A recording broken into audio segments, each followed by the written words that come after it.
हरि बोल।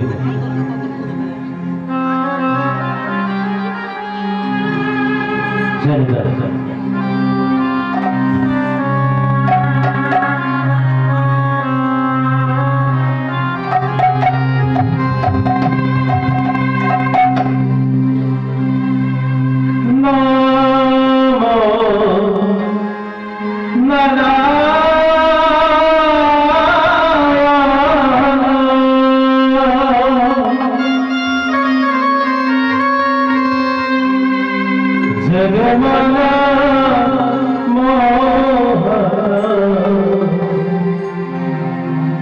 त्रिभुवन वंदना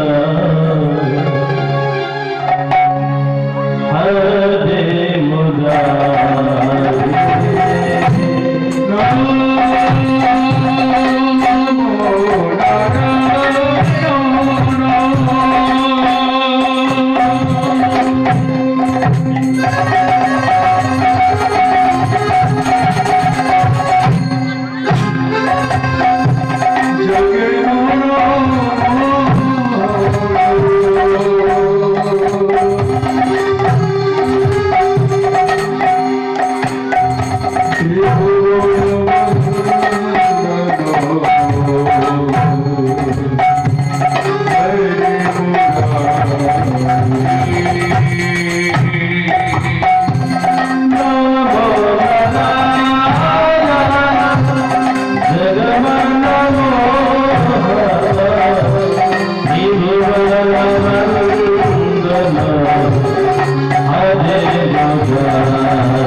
गुरवे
কোলি ভরা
আজকে ভগবান এই কলি ঘরে তিমিরাচ্ছন্ন অবস্থা দেখে চিন্তায় মগ্ন হয়ে রয়েছে। কখন না যেদিন তিনি মনে করেছেন কিছুদিন পর জরাবেদের হাতে তার লীলার অবসান হবে।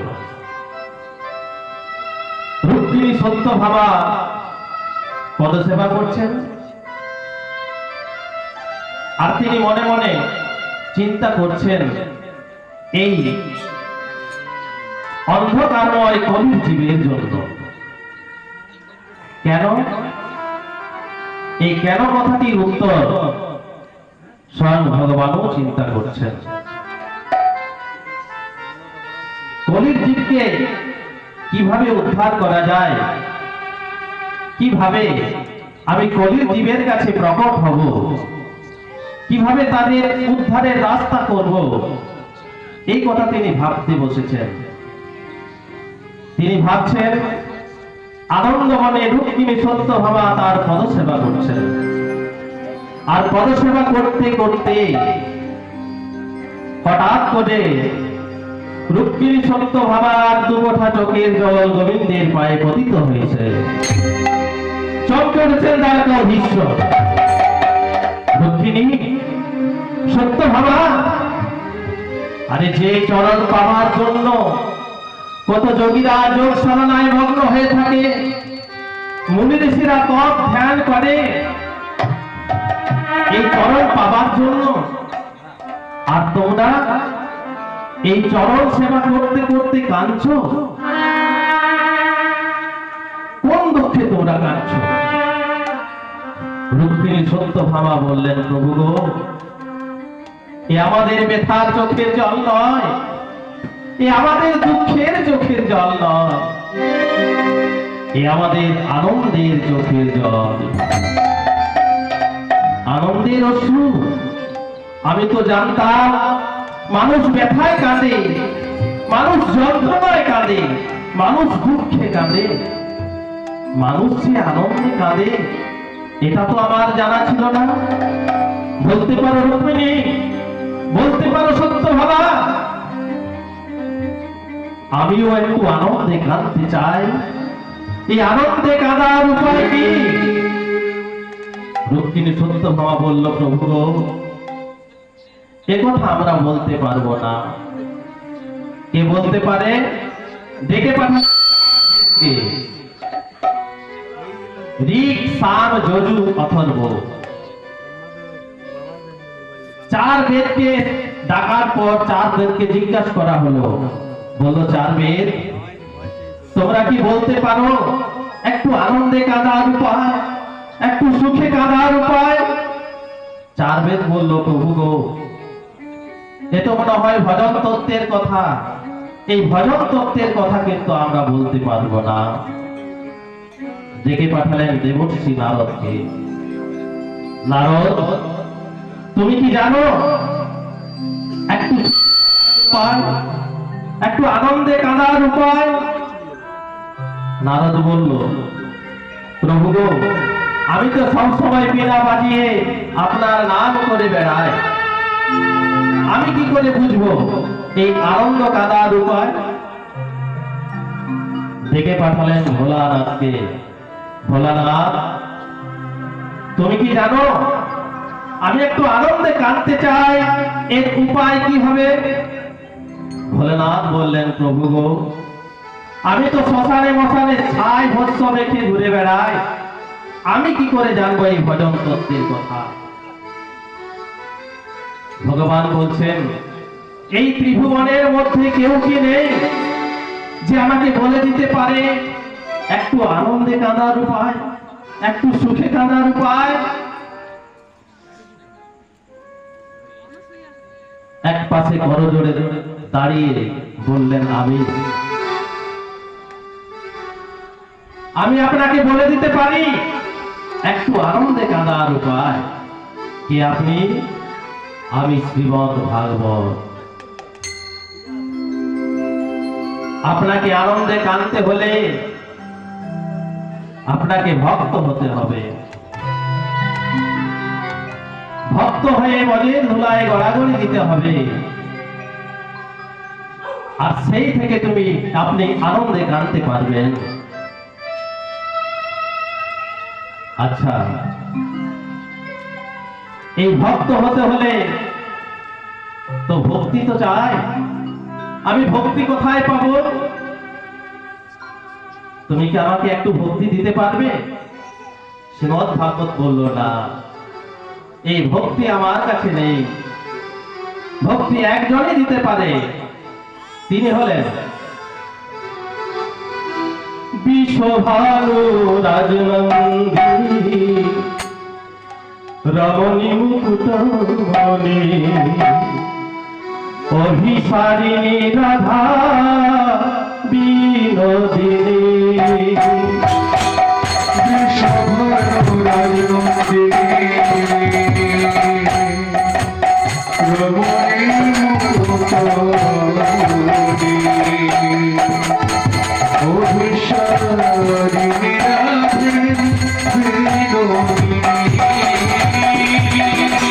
বিশ্বভানু রাজনন্দিনী রমণী মুকুটমণি অভিসারিণী রাধা বিনোদিনী। বিশ্বভানু রাজনন্দিনী রমণী মুকুটমণি অভিসারিণী রাধা বিনোদিনী।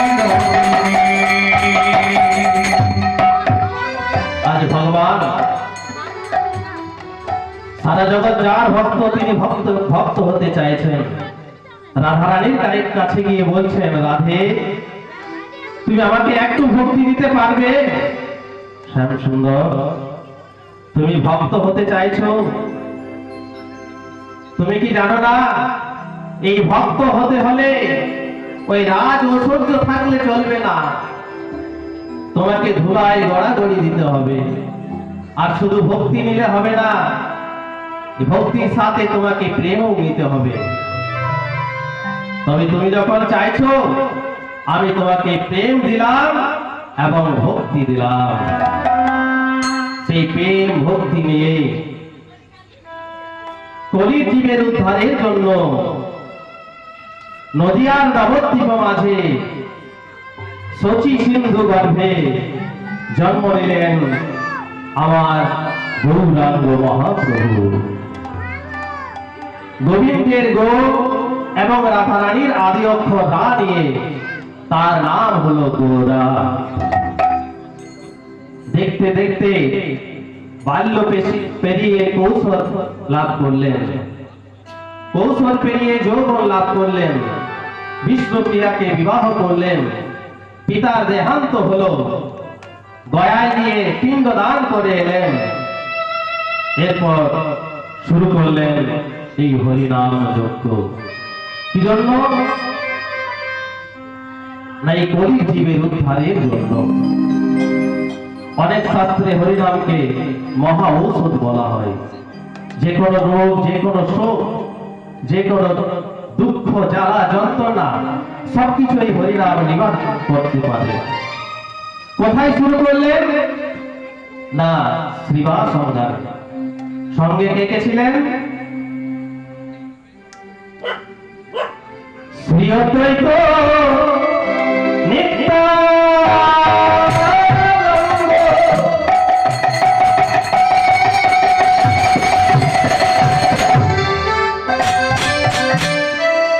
শ্রীবাস গদাধর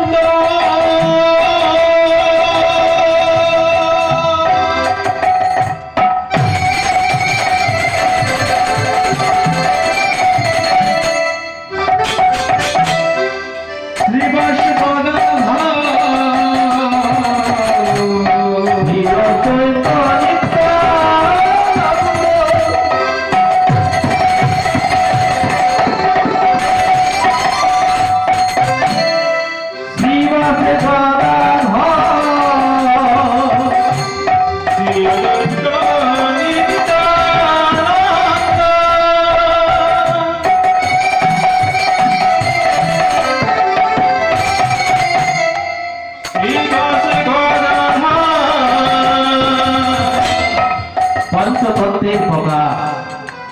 পঞ্চতত্ত্ব না হলে এই হরিসভা হয় না, পঞ্চতত্ত্ব না হলে এই হরিবাসর সাজানো যায় না, আবার পঞ্চতত্ত্ব না হলে ভোগ নিবেদন হয় না।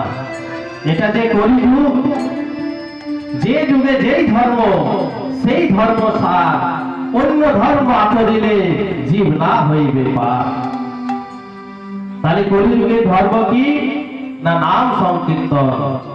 তাই কি বলছে? শ্রী অদ্বৈত, শ্রী অদ্বৈত কে ছিলেন? না স্বয়ং ভোলানাথ। এই কলিকালে মহাসত্যের প্রকাশ হলেন অদ্বৈত আচার্য। নিত্যানন্দ না ইনি ছিলেন দাপর যুগের বলরাম। তিনি এই কলিকালে অবতীর্ণ হলেন নিত্যানন্দ রায় রূপে।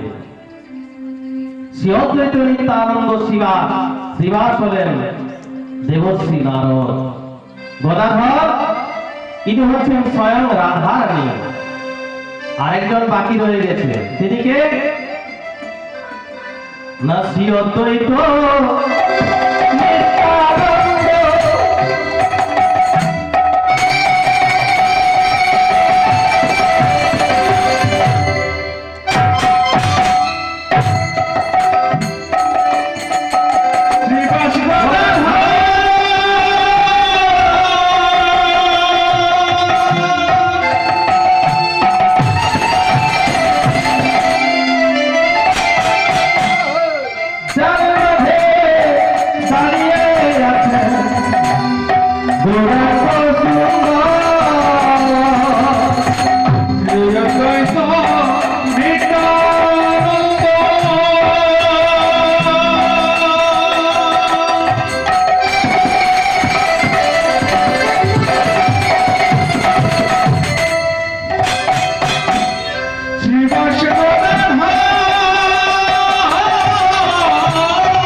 কে ছিলেন এই বাসুভূত? মন দিয়ে আস্বাদন করবেন। এই বাসুভূত ছিলেন গৌরাঙ্গ মহাপ্রভুর বাল্য বন্ধু। এমনই বন্ধুকে ভালোবাসতেন, বন্ধুকে না দেখলে তিনি থাকতে পারতেন না। এই বাসুভূত কোন রকমে জানতে পেরেছিলেন যে আমার বন্ধু গৌরাঙ্গ সুন্দর সন্ন্যাস নিয়ে বাড়ি ছেড়ে চলে যাবে। তাই তিনি মনে মনে স্থির করলেন কি, আমার বন্ধু যদি চলে যায় আমি কার সঙ্গে ঘুরে বেড়াবো, আমি কার কথা লিখবো, আমি কিভাবে থাকবো? তাই সেই বাসুভূত কি করেছিলেন, মহাপ্রভু সন্ন্যাস নেওয়ার আগে নিজে সন্ন্যাস নিয়ে চলে গিয়েছিলেন। আগে কেন নিয়েছিলেন? তিনি বুঝতে পেরেছিলেন গৌরাঙ্গ সুন্দর সন্ন্যাস নেওয়ার পরে যদি আমি সন্ন্যাস নিই তাহলে সকলে আমার বন্ধুকে দোষারোপ করবে, বলবে ওই গৌরাঙ্গ সুন্দরী নিশ্চয় বাসুকে ওই সন্ন্যাস হতে বলেছিল, তাই তো সে সন্ন্যাস হয়ে চলে গেলে। তাই আমি আমার বন্ধুর দোষ শুনতে চাই না। তাই কি করলেন, গৌরাঙ্গ সুন্দর সন্ন্যাস নেওয়ার আগেই নিজে সন্ন্যাস নিয়ে চলে গেলেন। যদি কোনদিন যান মেদিনীপুরের তমলুক বলে একটা জায়গা রয়েছে, সেখানে রয়েছে বাসু ঘোষের শ্রীপাদ, একটু দর্শন করে আসবেন। কি লিখেছিলেন না, বাসুদেব ঘোষ কহে জোর করি হাত, যে কৃষ্ণ সেই গোরা আবার সেই জগন্নাথ, এদের ভিন্ন করোনা, এরা তিনজন একই। কেন লিখেছিলেন না, এই বাসু ঘোষ সেদিন শুনলেন যে গৌরাঙ্গ সুন্দর তার লীলার অবসান করেছেন, অর্থাৎ গৌরাঙ্গ সুন্দর আর নেই, তিনি আর নিজেকে স্থির রাখতে পারলেন না। কি শুনছি, কি শুনলাম, আমি যার বাল্য লিখলাম, আমি যার কৈশোর লিখলাম, আমি তার অন্তলীলা লিখতে পারলাম না। মানে যেখানে গৌর নেই সেখানে আমার কিসের আনন্দ, যেখানে গৌর নেই সেখানে আমিও থাকতে চাই না। ভক্তমণ্ডলী, ভক্তমতী মায়েরা জানেন ওই বাসু ঘোষ কি করেছিলেন, তার মন্দিরের সম্মুখে একটা গর্ত খুঁড়লেন। গর্ত খুঁড়তে খুঁড়তে গলা অবধি গর্ত খোঁড়া হয়েছে। যখন গর্তটা মাথার চেয়েও বেশি হয়েছে তখন সেই গর্তের মধ্যে নিচে প্রবেশ করলেন। গর্তের মধ্যে প্রবেশ করে দু হাত দিয়ে মাটি চাপা নিচ্ছে। এইভাবে মাটি চাপা নিতে নিতে গলা অবধি মাটি চাপা নেওয়া হয়ে গেছে, শুধু বদন খানা বাকি রয়েছে। ওই বদন খানা নিলেই হরিবহুল হয়ে যাবে। এমন সময় কথা হতে গৌর হরি ছুটে এসে বলছে, বাসু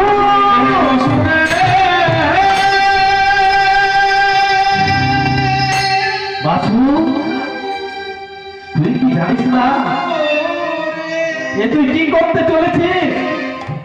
আত্মহত্যা যে করে সে ঊর্ধ্বগামী হয় না, সে অধগামী হয়। হাত ধরে টেনে তুললেন বাসুকে গৌরাঙ্গ মহাপ্রভু। বললেন, বাসু তুই আমাকে এতখানি ভালোবাসিস? প্রভু গো, আমি তো জানি যে আত্মহত্যা করে তার স্বর্গবাস হয় না, তার নরকবাস হয়।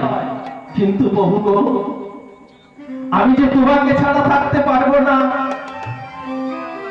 আমি নরকে থাকতে পারবো কিন্তু তোমাকে ছাড়া থাকতে পারবো না। প্রভু বললেন, বাসুদেব আজ থেকে তোকে কথা দিলাম, তুই যে মুহূর্তে আমাকে স্মরণ করবি আমি সেই মুহূর্তে তোর কাছে প্রকট হয়ে যাব।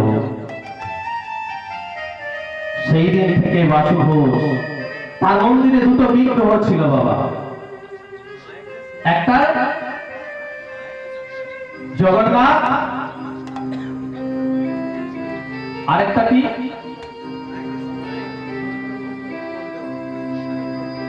বলভদ্র। তাহলে জগন্নাথ সেদিন থেকে আরেকটা মূর্তি তিনি প্রতিষ্ঠা করলেন, সেটা নাম হয়ে গেল গৌরাঙ্গ মহাপ্রভু। তাই তিনি লিখলেন বাসুদেব ঘোষ করে জোর করি হাত, যেই গোড়া সেই কৃষ্ণ, আবার সেই জগন্নাথ। তা ভক্ত মন্ডলী, ভক্তিমতী মায়েরা, আপনাদের আয়োজন দেখে আমরা সত্যি ধন্য। এত সুন্দর পরিবেশ তৈরি করেছেন, এত সুন্দর লাইট লাগিয়েছেন, দাদা সুন্দর মাইক, অসাধারণ মাইক বাজাচ্ছেন, আবার আপনারাও সুন্দর ভাবে বসে রয়েছেন কীর্তন গান শোনার জন্য। সব থেকে বড় কথা, গত পরশুদিন অবধি প্রতিদিন সন্ধ্যায় বৃষ্টিপাত হয়েছে, আজকে তার বদলে মধুর মধুর মৃদুমন্দ ঠান্ডা বাতাস বইছে। মানে ভগবানও চাইছেন যে আপনাদের প্রোগ্রাম সুন্দরভাবে পার হয়ে যাক। আপনাদের চরণে শতকোটি দণ্ডবত প্রণাম। আমার এই ক্ষুদ্র দলের পক্ষ থেকে আপনাদের সকলের সহযোগিতায় এই আয়োজন সম্পন্ন হয়েছে। ভগবানের কাছে প্রার্থনা করি আপনাদের সকলের নিজস্ব মনোবাসনা তিনি যেন পূর্ণ করেন।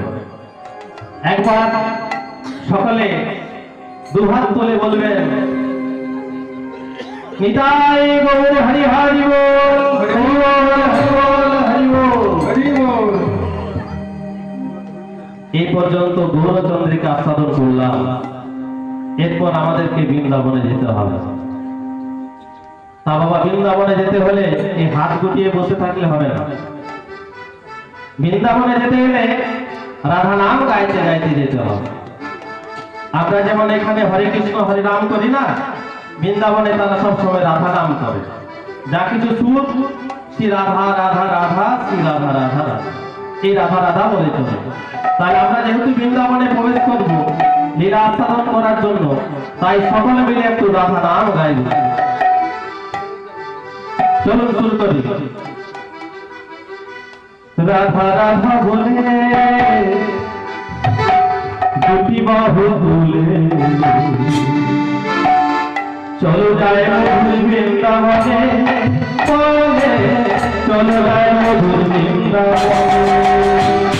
রাধে রাধে বলে দুটি বাহু তুলে চলো যায় মধুর বৃন্দাবনে, চলো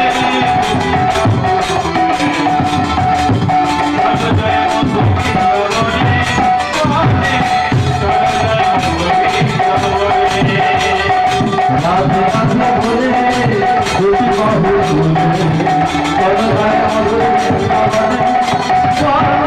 চলো যায় মধুর বৃন্দাবনে।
রাধে রাধে বলে দুটি বাহু তুলে চলো যায় মধুর বৃন্দাবনে, বলে চলো যায় মধুর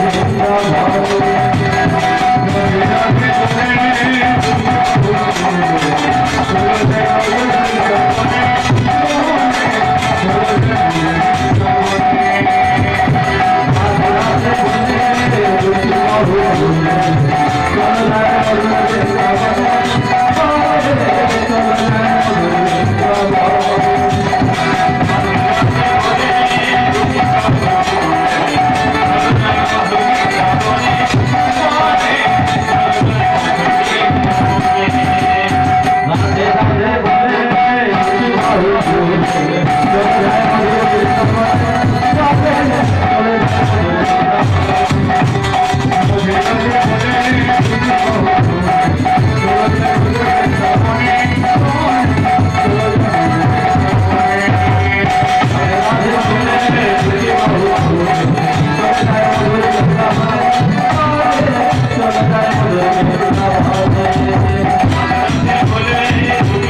মন্ডলী, ভক্তিমতী মায়েরা,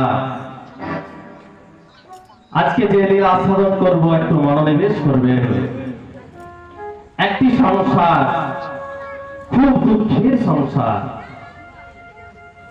একবেলা খায় তো একবেলা উপোস করে থাকতে হয়, একবেলা মুড়ি খায় তো একবেলা জল খেয়ে থাকতে হয়। তার সংসারের যিনি কর্তা, তাকেই তো সংসারের দায়ভার সামলাতে হয়।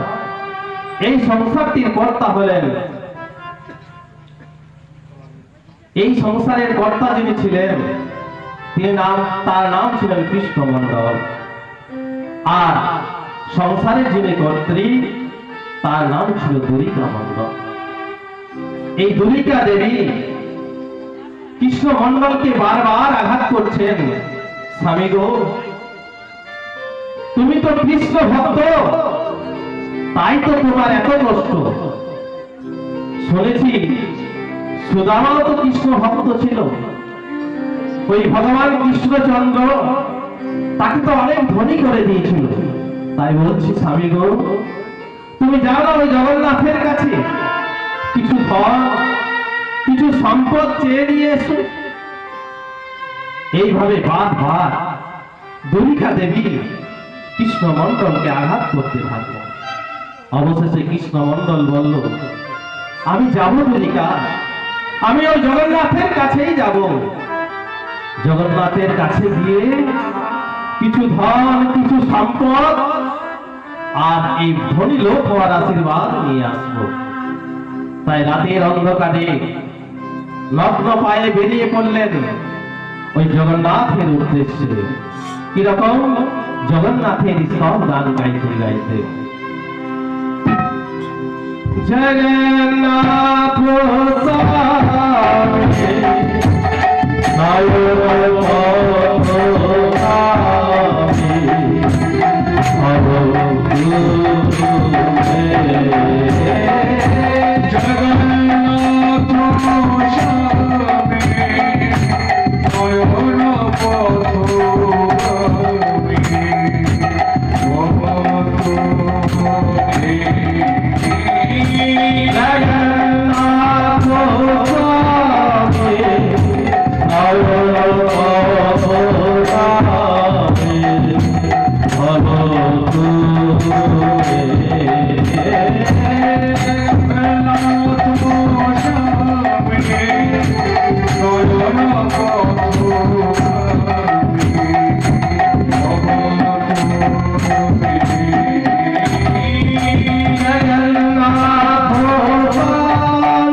কৃষ্ণমণ্ডল যেই না জগন্নাথকে দর্শন করেছেন, কি দেখছেন? জগন্নাথের হাত নেই, জগন্নাথের পা নেই। এই জগন্নাথের হাত নেই কেন?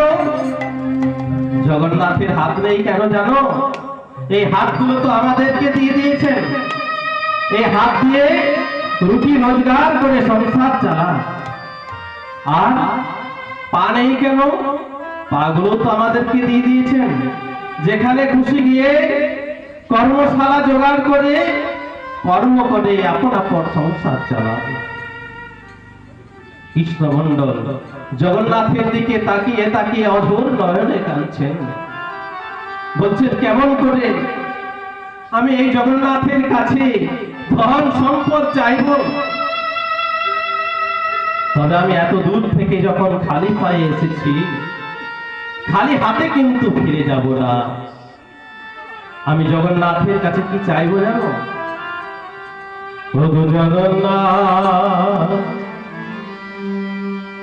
আমি ধনে চাই না, সম্পদে চাই না, সম্পদ চাই না, আরে রাজা জমিদার হতেও চাই না, রাজার হতেও চাই না। তুমি আমার উপর হও যদি সদা,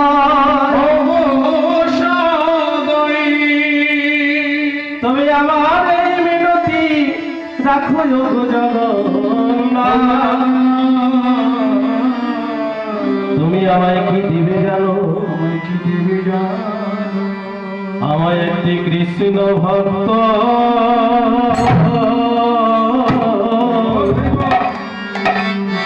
কৃষ্ণ ভক্ত সন্তান দিও। আমায় একটা কৃষ্ণ ভক্ত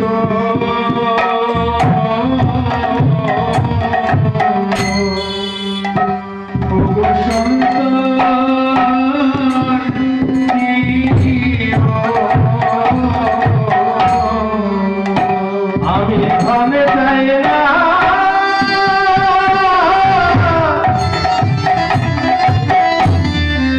আমার সম্পদ চাই না, আমার একটি কৃষ্ণ ভক্ত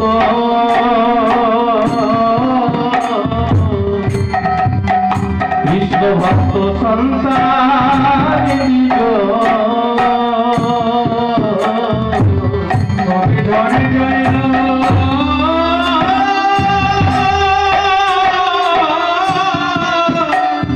আমি ধরে যাই না, আর সম্পদ চাই না।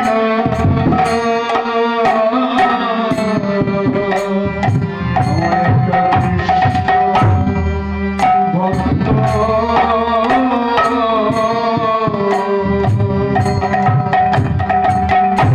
ওগো সন্তান দিও।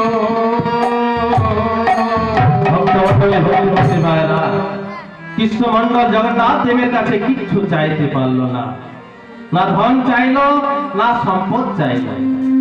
ধন সম্পদ ইচ্ছে করলে সকলেই জোগাড় করে নিতে পারে, কিন্তু ভগবানের কৃপা না হলে কৃষ্ণ ভক্ত সন্তান পাওয়া যায় না। তাই যেই না ঘরে ফিরে এসেছেন, আপনি দুরিকা দেবী বলছেন, ফিরে এসেছো স্বামী? কৃষ্ণমণ্ডল বলল, হ্যাঁ দুরিকা, আমি ফিরে এসেছি, কিন্তু কি হয়েছে জানো? আমি ওই জগন্নাথ দেবের কাছে ধন সম্পদ কিচ্ছু চাইতে পারি না। কিন্তু আমি খালি হাতে ফিরে আসিনি দুরিকা। আমি কি চেয়েছি জানো? একটি কৃষ্ণ ভক্ত সন্তান। তুমি ঠিক চেয়েছো স্বামী, আমরা খেয়ে না খেয়ে কোন রকমের দিন কাটিয়ে দেব, কিন্তু ভগবানের কৃপা না হলে ওই কৃষ্ণ ভক্ত সন্তান পাওয়া যাবে না। তাই অবশেষে জগন্নাথ দেবের কৃপা হলো, আর কৃষ্ণ মণ্ডলের প্রতি দয়া হলো। তাই কি হলো?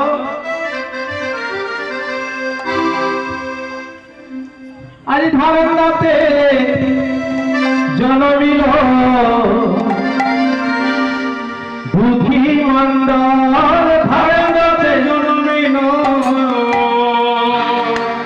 দুঃখী মণ্ডল, ধরনাতে জনমিল বুদ্ধি মণ্ডল, ভারতে জন্মিল দুঃখী মণ্ডল। খুশি মনাইরে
শঙ্খ বাজা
যেই না দুপুর জন্ম হয়েছে অমনি চোখে কাঁদতে আরম্ভ করেছে।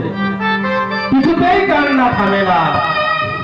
কান্না থামানোর জন্য কত কিছুই না করা হলো, কিন্তু দুঃখীর কান্না আর কোনো মতে থামছে না। কান্না থামানোর জন্য কি করতে হয় না, মুখে একটু মধু দিতে হয়। মধু পাবে কোথায়? বাড়িতে এত অভাব। দুরিকা দেবী বলল, স্বামী তুমি জানো ওই দোকানদারের কাছ থেকে একটু মধু ধার করে এনে আমার ছেলের মুখে দাও। কৃষ্ণমন্ডল বলল, দুরিকা আমাকে তুমি মধু ধার করতে বলছো, আর যদি শোধ দিতে না পারি তাহলে তো পরজন্মে তার বাড়িতে আমাকে কুকুর হয়ে জন্মগ্রহণ করতে হবে সেই ধার চুকানোর জন্য। তুমি কি চাও দুরিকা আমি কারো কারো বাড়ির কুকুর হয়ে জন্মগ্রহণ করি? তবে মধু আমি দেব দুরিকা, যা কোনো দোকানে পাওয়া যায় না, কিন্তু দোকানে পাওয়া যায়। কি এমন মধু বাবা যা দোকানে কিনতে পাওয়া যায় না? শুনুন। এত বলি সবাইল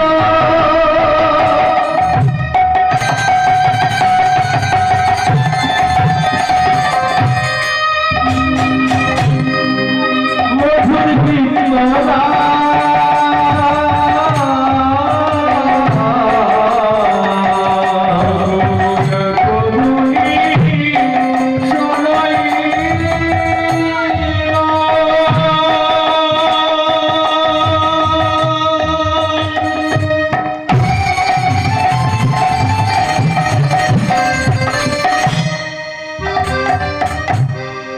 মধুর কৃষ্ণ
মায়েরা, সেই সদ্যজাত শিশুটি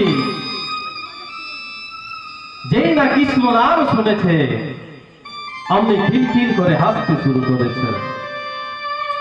এই জায়গাটা কিন্তু ভাববার বিষয় আছে বাবা। আমাদের আশেপাশে অনেক কীর্তন হয়, কোথাও 3 দিন, কোথাও 5 দিন, কোথাও 9 দিন। আমরা তো অনেক কৃষ্ণ নাম শুনি, অনেক হরিনাম শুনি। এখনই একটু আগে এখানে হরিনাম হচ্ছে, কিন্তু আমাদের মুখে কি সবসময় হাসি ফুটছে? ফুটছে না। কারণ কি? এই কৃষ্ণ নাম শোনার মধ্যে কিছু ভুল আছে, হরিনাম শোনার পিছনে ভুল আছে, পদ্ধতিটা ঠিক নেই। এটা জানার জন্য একটা ছোট্ট ঘটনা শ্রবণ করুন। একদিন ভগবান নারদ মুনিকে ডেকে বললেন, নারদ, তুমি আমার একটি কাজ করে দেবে? বলুন প্রভু, কি কাজ করতে হবে? এই নাও 3টি মালা, তুমি 3 জনের গলায় পরিয়ে দিয়ে এসো। যথাজ্ঞা প্রভু। আচ্ছা, দয়া করে কি বলবেন, এই 3টি মালা নিয়ে আমি কাদের কাছে যাব? ভগবান কৃষ্ণচন্দ্র বললেন, এই 3টি মালা তুমি প্রথমে দুর্যোধনের কাছে নিয়ে যাও, কিন্তু এই 3টি মালা একজনকে পরানো চলবে না, 3টি মালা 3 জনকে পরাতে হবে। নারদ মুনি মালাগুলি নিয়ে মনের আনন্দে চলে আসছেন কোথায়? দুর্যোধনের কাছে, হরিনাম গাইতে গাইতে। যেই না দুর্যোধনের কাছে এসেছেন, দুর্যোধন বলছে, মুনিবর আসুন আসুন, আসন গ্রহণ করুন। নারদ মুনি বললেন, আমি আসন গ্রহণ করতে আসিনি দুর্যোধন, আমি তোমাদের জন্য 3টি মালা নিয়ে এসেছি। মালা? মালাগুলি কে গেঁথেছে? কোথায় পেলেন এই মালাগুলো? স্বয়ং ভগবান তোমাদের জন্য মালা পাঠিয়েছে। তবে এই 3টি মালা 3 জনকে পরাতে হবে। একটি উত্তমের মালা, একটি মধ্যমের মালা, আর একটি অধমের মালা। এবার তুমি বলো, কোনটি আমি কাকে পরাবো?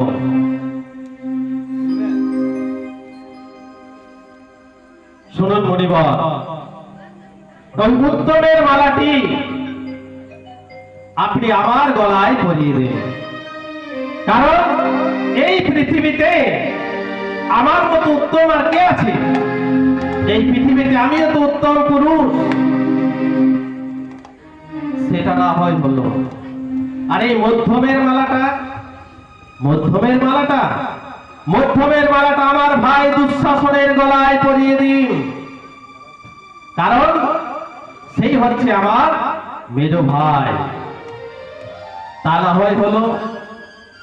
এই অধমের মালাটা, খবরদার মুনিবর,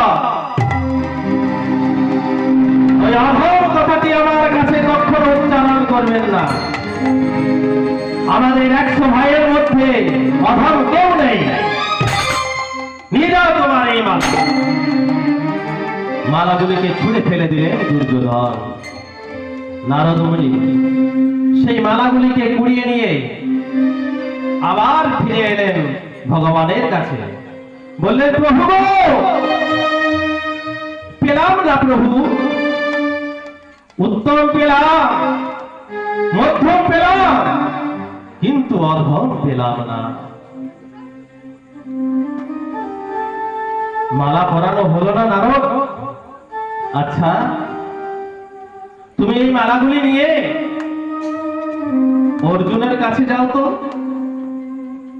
নারদ মুনি আবার মালাগুলি নিয়ে অর্জুনের কাছে এলেন।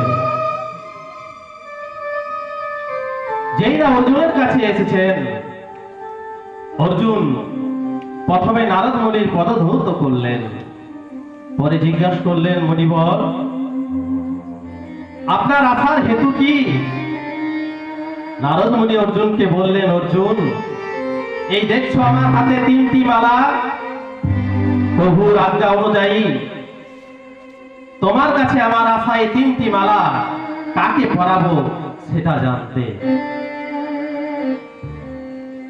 এই যে 3টি মালা দেখছো, এই মালাটি হচ্ছে উত্তমের মালা। তুমি বলো তো অর্জুন, এই উত্তমের মালাটা আমি কার গলায় পরাবো? যেই না বলেছে কার গলায় পরাবো, অমনি অর্জুন বলছেন, মুনিবর, এই উত্তমের মালাটা ওই যে আমার কৃষ্ণচন্দ্রের প্রতিকৃতি রয়েছে, ওই প্রতিকৃতির গলায় পরিয়ে দিন। কারণ এই ত্রিভুবনে তার মতো উত্তম পুরুষ আর কেউ নেই। তিনি তো এই ত্রিভুবনের মধ্যে উত্তম পুরুষ, অর্থাৎ পুরুষোত্তম। অপূর্ব অর্জুন, অপূর্ব তোমার বিচার। আচ্ছা, এরপর বলো তো, এই মধ্যমের মালাটা আমি কাকে পরাবো? মুনিবর, এই মধ্যমের মালাটা আপনি নিজের গলায় পরিয়ে নিন। কারণ তুমি তো হলে মাধ্যম। তুমি যদি মাধ্যম না হতে, তাহলে তো আমরা এই মালাগুলি দেখতে পেতাম না। তুমি তো ভগবানের কাছ থেকে মালাগুলি আমার কাছে নিয়ে আনলেন, তাই এই মধ্যমের মালাটির যোগ্য আপনি স্বয়ং নিজে। আচ্ছা অর্জুন, এই অধমের মালাটি, ওই অধমের মালাটি দয়া করে আপনি আমার গলায় পরিয়ে দিন। কারণ এই ত্রিভুবনে আমার মতো অধম আর কেউ নেই। যে ভগবানকে আমি সখা হিসাবে পেয়েছি, তাকে আমি ভগবান বলে চিনতে পারিনি। তাকে আমি আমার রথের সারথি করেছি, কত আদেশ করেছি, আজ্ঞা করেছি। তাই আমি মনে করি এই পৃথিবীতে আমার মতো অধম আর কেউ নেই। ভক্তমণ্ডলী, ভক্তিমতী মায়েরা, ঘটনাটি বলার উদ্দেশ্য হলো আমাদেরকেও কৃষ্ণ নাম শুনতে হবে অধম হয়ে। এই আসলে 3 রকমের শ্রোতা থাকে। এক হচ্ছে উত্তম শ্রোতা। উত্তম শ্রোতা কি? যে একটু আধটু জানে, সে কি করবে? এখানে একবার বসবে, ওখানে একবার বসবে, কার কি ভুল হচ্ছে সেটা ধরবে, নিজের ভুল ধরবে না। এই হচ্ছে উত্তম শ্রোতা। আবার মধ্যম শ্রোতা, একটু জেনে অনেক কিছু জানার ভান করবে। আর অধম শ্রোতা অনেক কিছু জানবে, কিন্তু অধমের মতো বসে বসে লীলারস আস্বাদন করবে, যেন সে কিছু জানে না। এই হচ্ছে অধম শ্রোতা। আর এই অধম শ্রোতায় শাস্ত্রে বলছে উত্তম শ্রোতা। এইরকম শ্রোতা হয়ে যদি কেউ হরিনাম আস্বাদন করতে পারে, তাহলে কীর্তন আশ্রম থেকে বলা যায় তার কৃষ্ণ প্রাপ্তি বা ভগবত প্রাপ্তি হবেই হবে। তাই ভক্তমণ্ডলী, ভক্তিমতী মায়েরা, যখনই হরিনাম আসনে বসবেন, সবসময় অধম শ্রোতা হয়ে হরিনাম শোনার চেষ্টা করবেন। তাহলে আপনার কৃষ্ণ প্রাপ্তি হওয়ার সম্ভাবনা অচিরেই হয়ে যাবে। তো ভক্তমণ্ডলী, ভক্তিমতী মায়েরা, যে কথা সাধন করছিলাম, যেই না মধুর হরিনাম দুটি কৃষ্ণ শুনেছেন, অমনি হাসতে শুরু করেছে। ছেলের হাসি দেখে কৃষ্ণমণ্ডল বলল, দুরিকা, দেখছো আমাদের ছেলে সত্যি সত্যি কৃষ্ণ ভক্ত। তাই তো কৃষ্ণ নাম শুনে হেসে উঠল। দেখতে দেখতে ছেলেটি 7-8 বছরের হয়ে গেল। একদিন কৃষ্ণমণ্ডল রাত্রিবেলা ছেলেটিকে ডেকে বলছে, খোকা শোন, আজ তোকে আসল কথাটি বলি। আসল কথা কি বাবা? শোন, তুই যদি হরিনাম কৃষ্ণ নাম করতে পারিস, হরিচরণ আশ্রয় করতে পারিস, কৃষ্ণ চরণে সেবা দিতে পারিস, তাহলে তুই আমাকে বাবা বলে পরিচয় দিবি, নইলে কিন্তু কোথাও আমার নামে বাবা বলে পরিচয় দিবি না। দেখুন বাবা, এই ছোট্ট বালকটিকে তার পিতা কৃষ্ণ মণ্ডল কি কঠোর একটা কথা বললেন। আর এই কথা শুনে সেই ছোট্ট শিশুটির সারা রাত্রি চোখে আর ঘুম নামলো না। ভোরবেলায় চিন্তা করতে লাগলো, আমি যদি এই গ্রামে থাকি, আমি যদি এই ঘরে থাকি, তাহলে তো আমার কৃষ্ণ ভজন হবে না, আর কৃষ্ণ ভজন না হলে আমি তো আমার বাবার পরিচয় দিতে পারবো না। তাই মনে মনে স্থির করলেন, আমাকে ওই নবদ্বীপে যেতে হবে।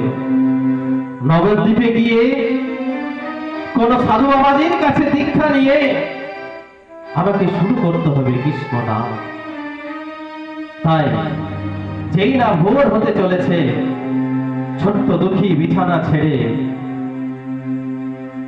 কি করতে শুরু করেছে? গ্রাম থেকে বিদায় নিতে শুরু করেছে। কিরকম ভাবে? আমি চলে যাই, আমি চলে যাই,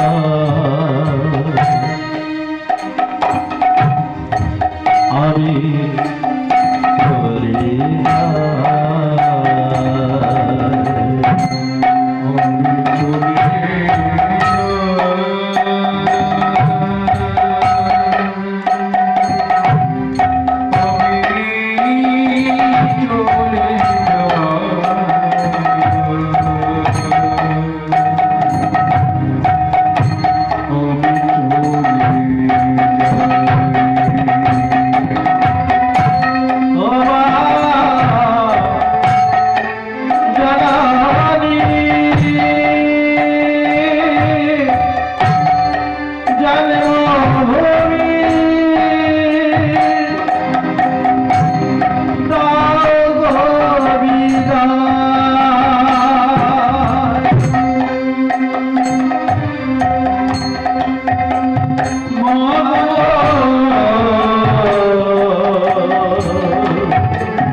বিদায় মাতা, বিদায় পিতা, বিদায় বন্ধু সকল,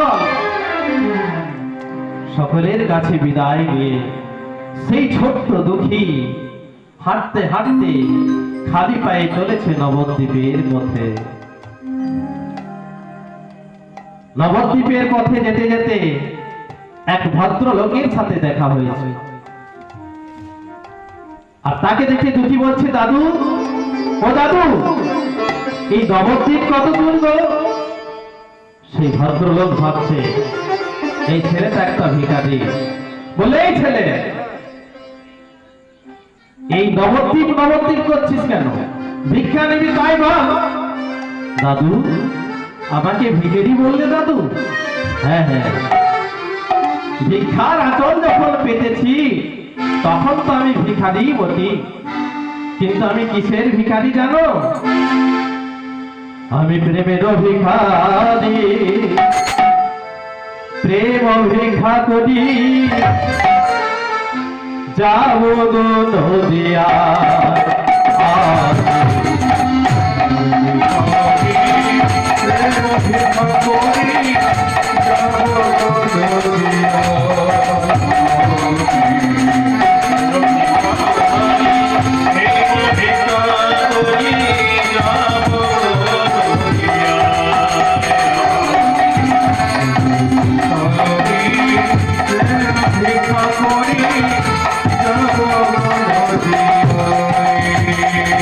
আমি যাব গো নদিয়া,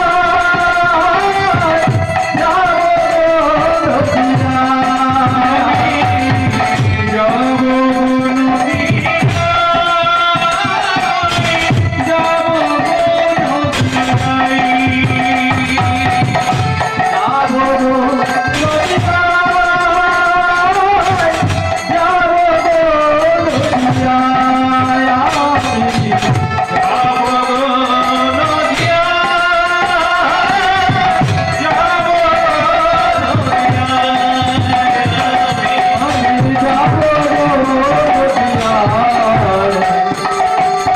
যাব গো নদিয়া, যাব গো নদিয়া।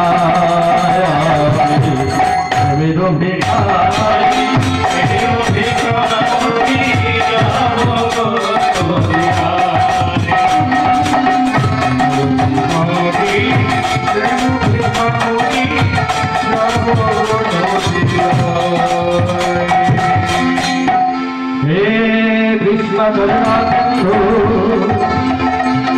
हे रघुनाथ जगतपते,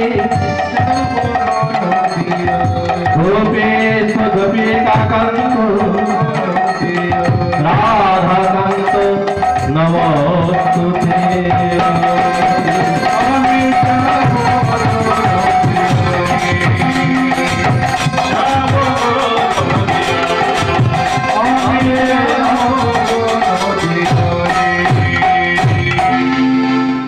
সেই হাঁটতে হাঁটতে ছোট্ট দুঃখী পৌঁছে গেল নবদ্বীপে।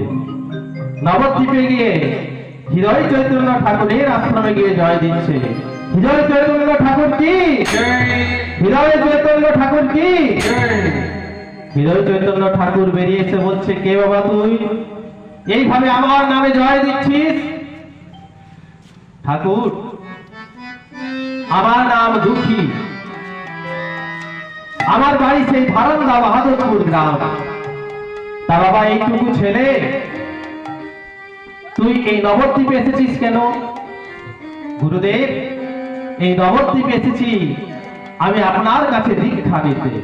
দীক্ষা? এই দীক্ষা নেব বললেই তো দীক্ষা দেওয়া যায় না, সেরকম গুরু আমি নই। আমার কাছে দীক্ষা নিতে হলে পরীক্ষা দিতে হবে। যে কোনো পরীক্ষা আমি দিতে রাজি গুরুদেব। শোন, এই কে আছিস, এই দুঃখীর মাথায় একটা কলসি চাপিয়ে দে। আর শোন, এই কলসি করে গঙ্গায় স্নান করে গঙ্গা থেকে কলসি জলে ভরে এনে মাথায় করে এনে এই তুলসী তলায় ঢালবি। এটাই হচ্ছে তোর কৃষ্ণ সেবা। আর যদি এই কাজে অবহেলা করিস তাহলে আমি তোকে কিন্তু দীক্ষা দেব না। সেই ছোট্ট দুঃখী গুরুদেবের আদেশকে বেদ বাক্য মনে করে মাথায় তুলে নিল মাটির কলসি। আর অবিরাম ওই গঙ্গায় স্নান করছে, এক কলসি করে জল ভরছে আর গুরুদেবের তুলসী বাগানে ঢালছে। ছোট্ট ছেলে তো এইভাবে জল ঢালতে ঢালতে ওই কলসির তলায় ঘষা খেয়ে দুঃখীর মাথায় হয়ে গেল তীব্র ঘা। দুঃখী দেখলো,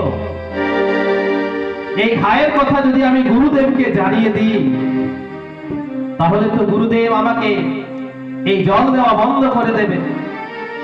আর আমার যদি জল দেওয়া বন্ধ হয়ে যায় তাহলে তো আমি কৃষ্ণ সেবা থেকে বঞ্চিত হয়ে যাব, কারণ গুরুদেব আমাকে তো দীক্ষা দেবেন না। ভাই ছোট্ট দুঃখী কি করলো, মনে মনে ভাবলো আমি বরং আমার এই উত্তরীয়টা মাথায় পাগড়ি করে দেব, তাহলে গুরুদেব দেখা পাবেন না, আর পাগড়ি করে নিয়ে আমি সুন্দর তুলসী সেবা করতে পারবো। সেই ছোট্ট দুঃখী যেই না পাগড়ি বেঁধেছে, বাবা বলে না যেখানে বাঘের ভয় সেখানেই সন্দেহ হয়, যেই না পাগড়ি করেছে অমনি গুরুদেবের চোখে পড়েছে। দুঃখী এ কি করেছিস তুই? মাথায় পাগড়ি করে গদি তৈরি করে কৃষ্ণ সেবা করছিস, খুলে ফেল পাগড়ি। গুরুদেব যেই না এই কথা বলেছেন, দুঃখী বলছে ও গুরুদেব আমাকে আপনি পাগড়ি খুলতে বলবেন না, আমাকে যা শাস্তি আপনি দিন, কিন্তু আমার পাগড়িটা দয়া করে খুলতে বলবেন না। কি বললি? আমার মুখের উপরে কথা, খুলবি না তাই খুলে দিলাম। যেই না দুঃখীর পাগড়ি খুলে দিয়েছে,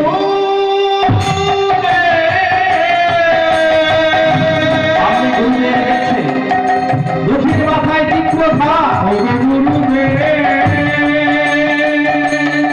হাত থেকে রক্ত পড়ছে, পোকা হয়ে গেছে। কি করেছিস তুই? তোর মাথায় তীব্র ঘা থেকে রক্ত পড়ছে, সুচ পড়ছে, আর পোকা হয়ে গেছে। তবু তুই আমাকে কোনোদিন বলিসনি? ওরে দুঃখী, যেদিন থেকে আমি তোকে দীক্ষা দিয়েছি সেদিন থেকে আমি তোর পিতার দায়িত্ব তুলে নিয়েছি। তুই যদি আমাকে ভাইয়ের কথা বলতিস, আমি বড় বড় চিকিৎসক এনে তোর চিকিৎসা করাতাম। চিকিৎসকেরা এসে তোর ঘায়ে মলম দিত, তোর ঘায়ে ওষুধ দিত, তাতে তোর ঘা সেরে যেত। যেই না গুরুদেব এই কথা বলেছেন, দুঃখী বলছে ওগো গুরুদেব আপনাকে আমার ভাইয়ের কথা বললে পরে আপনি না হয় বড় বড় চিকিৎসক এনে আমার চিকিৎসা করাতেন, কিন্তু আমার কি ক্ষতি হতো জানেন গুরুদেব? আমি যে কৃষ্ণ সেবা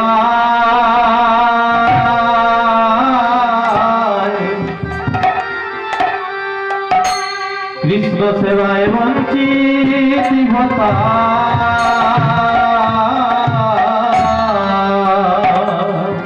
আমি যে কৃষ্ণ সেবা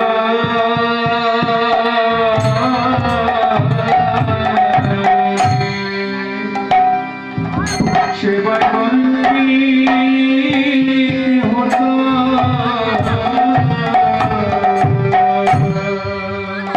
আমি যে কৃষ্ণ সেবা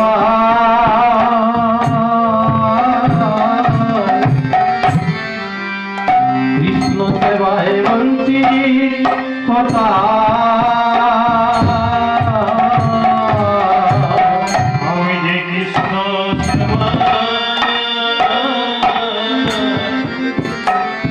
কৃষ্ণ সেবায় বঞ্চিত হতাম। যদি বিছানাতে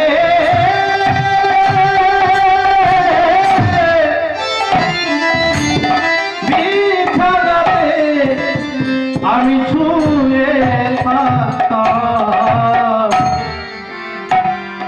আমি যে কৃষ্ণ সেবা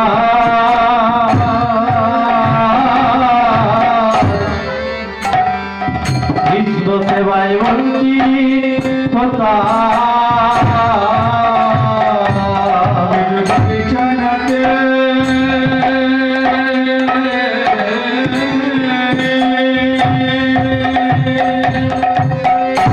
যদি বিছানাতে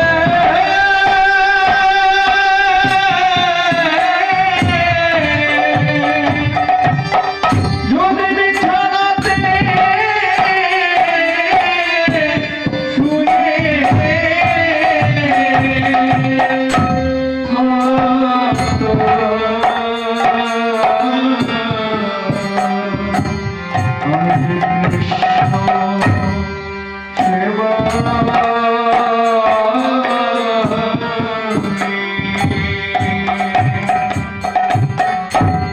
কৃষ্ণ সেবায় বঞ্চিত হতাম। আমার কৃষ্ণ সেবা হতো না গো। বিছানাতে শুয়ে থাকতাম। আমার কৃষ্ণ সেবা হতো না গো। যদি বিছানাতে শুয়ে থাকতাম। আমি কৃষ্ণ সেবা থেকে বঞ্চিত হতাম।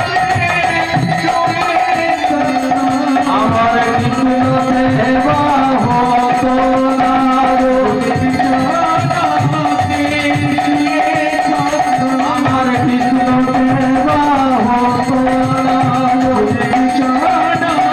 বিছানাতে শুয়ে থাকতাম। আমার কৃষ্ণ সেবা হতো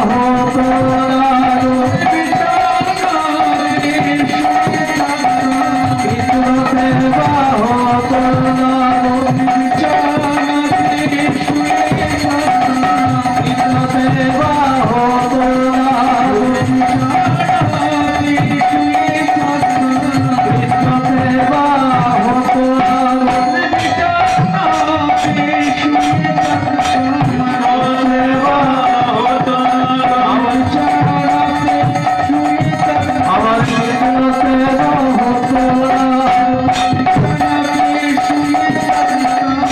কৃষ্ণ সেবা হতো না গো। কৃষ্ণ সেবা হতো না গো। আমার কৃষ্ণ সেবা হতো না গো। আমার কৃষ্ণ সেবা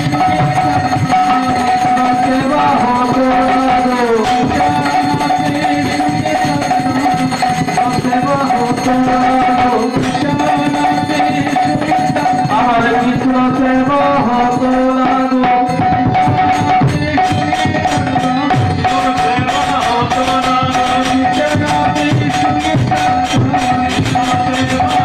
না গো।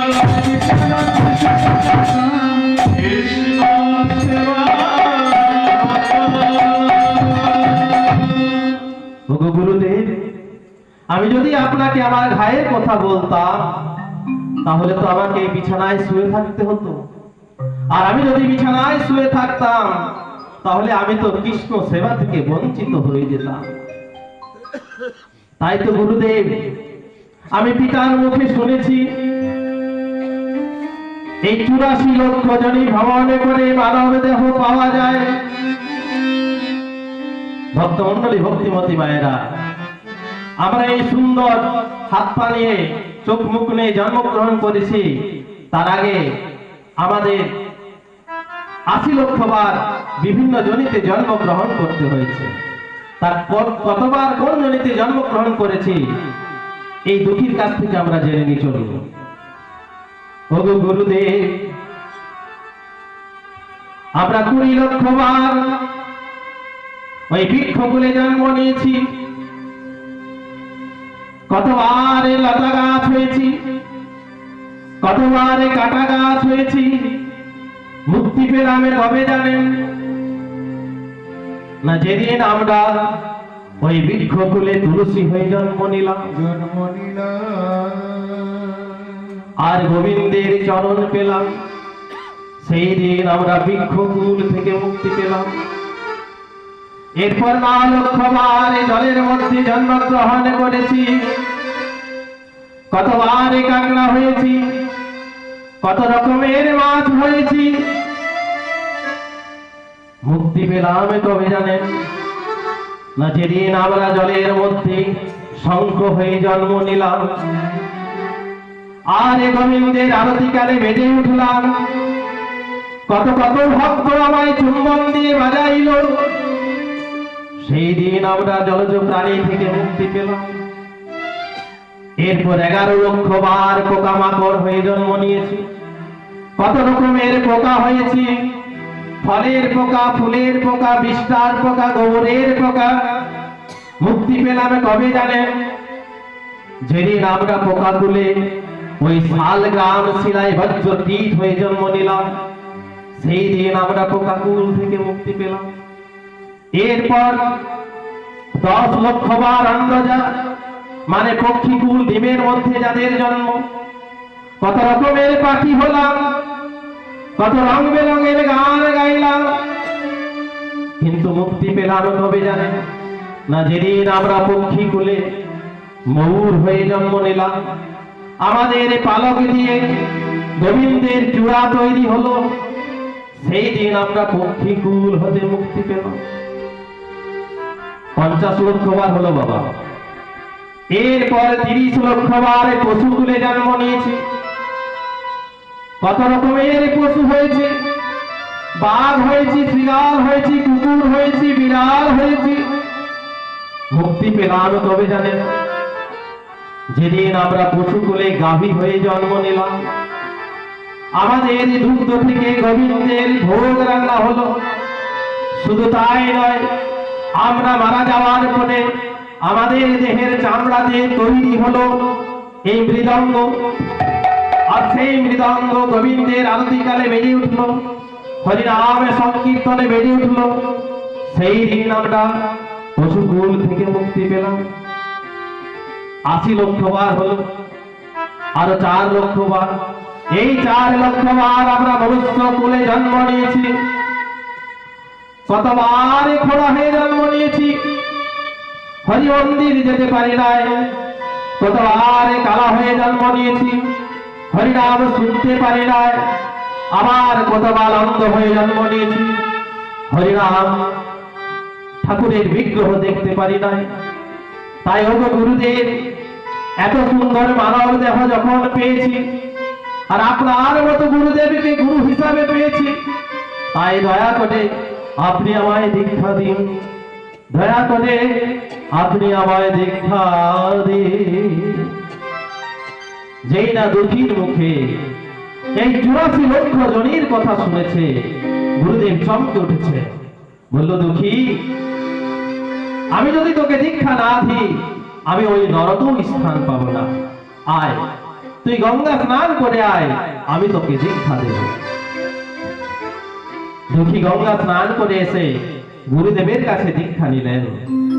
দীক্ষা নেওয়ার পর বললেন, গুরুদেব এখন আমার কাজ কি, আমি কি করব? গুরুদেব বলল, দুঃখী আজ থেকে তোর নাম আর